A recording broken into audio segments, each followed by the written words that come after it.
man. Anything to thwart this bankster gangster class, this kleptocratic class. Because I was just watching an episode of the latest Kaiser report with Max and Stacy. That's a term Max likes to use for these tyrants. That's what they are. These are the turds in the punch bowl. They're thieves. They're stealing the wealth that belongs to the productive class. Do you understand? None of us should be freaked out about losing our job, but we are. Of course we are. We're financially insecure. We're financially fearful. You think that's by accident? Well, we're just incompetent, or you deserve, it's your fault because you're poor. I mean, yeah, we keep watering down the money and creating more poverty, but we got a social welfare system set up. So if you're really needy and you can prove it, maybe you can get Section 8 or food stamps or some other giveaway program for those stupid, mooching, lazy drug addicts, drunks out there. All those defective people that created the need for welfare. And we're so nice. We're giving it away. Marie Antoinette, let them eat cake. Throw them a few crumbs. That's the attitude. This is madness, utter madness. They hold the keys to our reality. And our reality is completely tainted, adulterated with madness. Up one side, down the other, to the nth degree. Be empowered with the truth, the whole truth, and nothing but the truth. Okay, and go out and speak truth to power and anybody else that'll listen. You're a spark, and you know what a spark? You think, oh, what's a spark? A spark can ignite an entire forest of fire. That's what's going on. It's all it takes. You, and then it spreads. Somebody else says, you're right. I see the life in your eyes, the power. You're a cosmic child of God. You are a little God. God has endowed you with great power to effect great changes. You understand? We're just as great as anybody. I mean, we vaunt the George Washingtons and the Martin Luther King Jr.'s and the JFKs and the Abraham Lincolns and on and on and on. I do. We all do. We all admire these people. I do not want to be, and most of those people did not want to be famous either. I don't want to be famous. Do you? Think what goes with that, the burden, the price that goes with being famous. Do you really want to be famous? Okay, it'd be a big pain in the behind, I think. Always in the spotlight. Okay, no. Always you got TMZ following you around or whoever. You know what I mean? You got to go on the news and you got to, I'm somebody, and you got to keep that persona, that image. I've got no use for it. Okay, but we all have the same power to affect change. Okay, but you see, these people are cut down. These movers and shakers like that, they're cut down. Why? Because look what they're talking about. Martin Luther King Jr. talked about a universal basic income way back in the 60s. Okay, JFK was just into sound economic policy. Do you understand? That's why he introduced a new currency, a competing currency. The Federal Reserve was on its way out. You understand? It's a private group of gangsters. Bankster class. Do you understand? The money printing class. And I know they seethe with hatred to be exposed like that. Okay, you wonder who was behind the JFK assassination? They had every motive in the world. Okay. The impropriety on their part was glaringly obvious. They shouldn't have existed day one after his assassination. JFK issued United States Treasury notes, silver-backed. He understands sound economic policy.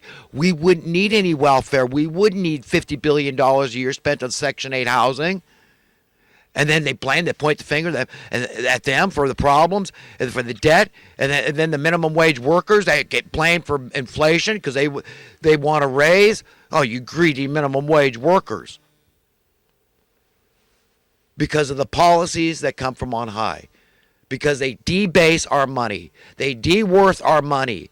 They dilute our money. They water down our money. It's regression. It's financial economic regression. Ever-growing financial economic injustice. That's what it is. And it's not by accident. It's by deliberation. By evil men. Do you understand how this thing works? It's theft. That's the reason. They want the wealth imbalance to grow in perpetuity. They know they can't get it that way. They know it's going to hit the fan eventually, and it's starting to. We're hitting the wire. That's all the tumult in our nation and around the world. The evildoers know their gig is up. The jig is up. It's almost over.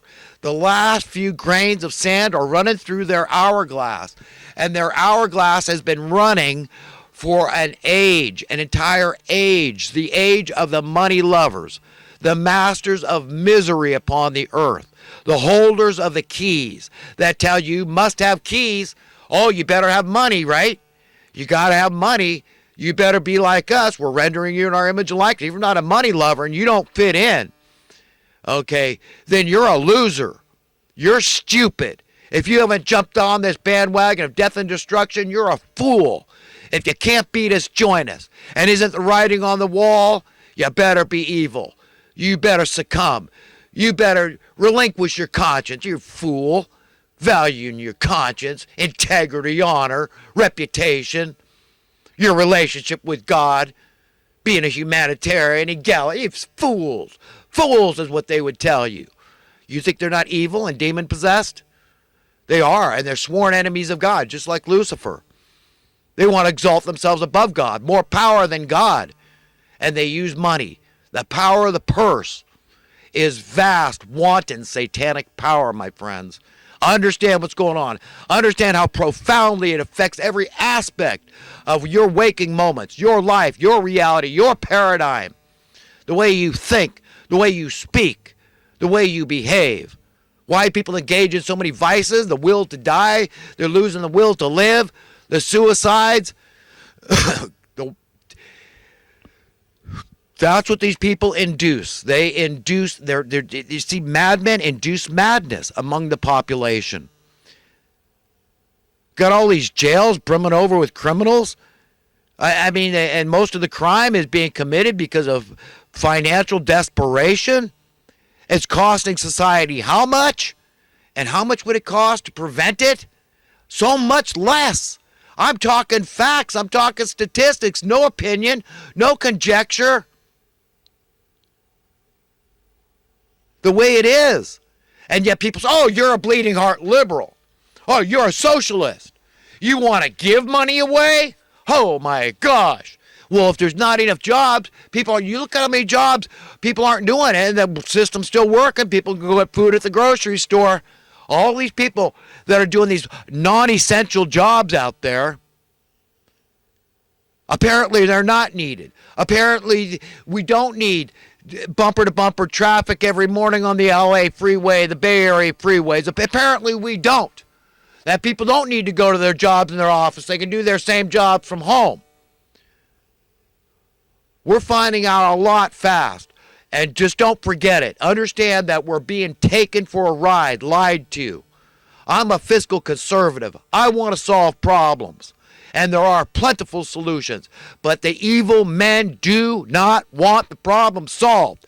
They need them to proliferate and to go on in perpetuity. That's their aim, to turn America into a third, fourth world status country. They don't care.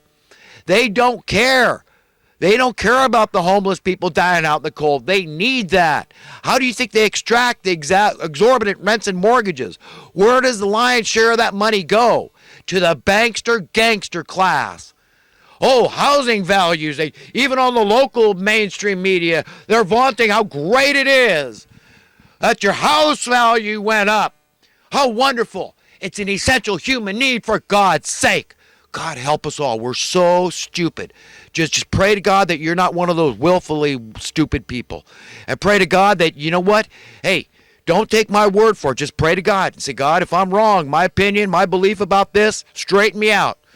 Because I don't want to go on that separation of the wicked from the righteous on the great and terrible day of the Lord, the day of reckoning, judgment day. I want to be found worthy and deserving of inheriting a better world. Because I don't want to live forever if it's in this crap hole that's run by these evil genius monsters, these top money lovers. I don't want to be there, man. So just pray that you have the right opinion about this stuff, because I'm telling you, my friends, I know what the hell I'm talking about. I've been watching these evildoers for a long time. They're very diabolical. They're very cunning. They're very tricky. They're scientific in their approach. They use algorithms. They know just how far they can kick the can before it's going to hit the fan. They know just how far they can push the envelope before they have a bloody revolt on their hands. And they've done very good. It's just like the analogy of the frogs in the pot of water. Plunk them in. Once you get them in, that's the hard part. The assassination of JFK. That's when we were plunked in the pot. We had a money printing coup d'etat. They've taken over. And slowly, gradually, incrementally, they've cooked us. They could have done this overnight. What if in the 60s, when $1 an hour was a middle-class lifestyle, standard of living, you could be a homeowner on a minimum wage job, your wife could stay home, you could take care of the entire family comfortably, have disposable income, money to burn, money to save, money to spend, pay your mortgage, pay all your bills, car insurance, food, etc., etc., etc., on $1 an hour. What if they had told them then, sorry, you're still going to get that dollar an hour, but since we printed so much money, we diluted it, we intend on stealing your wealth, it's worth a nickel now. You're all going to be homeless. Good. We'll start Section 8 housing, because you're